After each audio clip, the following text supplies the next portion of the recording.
In this guide, I'll show you how to fix packet loss in Apex Legends on PS5. So, the first thing you want to do is press the PlayStation button on your controller. And from here, you want to scroll down and have a look at downloads/uploads. So, if you have any downloads or uploads currently going on, that could be the reason why you're losing packets, as well as if you have any other devices on your home network that could be downloading stuff or watching movies. So either pausing these things or disconnecting them would help with your speed and reduce packet loss. Now, in addition to that, going to the settings cogwheel in the top right corner from the home menu and going to network, go to connection status and you want to test your internet connection speed. So if you see that your connection speed for downloads and uploads is a lot slower than what it should be, what I recommend you do is restart your home network by power cycling it. Meaning you want to unplug the power cable from the back of your modem and or router for about 30 to 60 seconds.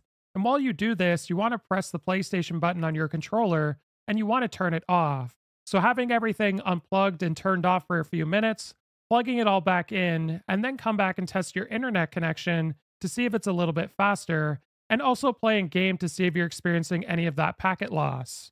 Now, once you've done that, you can go to settings and go to set up internet connection. I do always recommend that you use a wired connection over wireless, as it's going to provide a more fast, stable internet. So if you have to use wireless, press the start or options button on your network, and then you want to go to Wi-Fi frequency bands.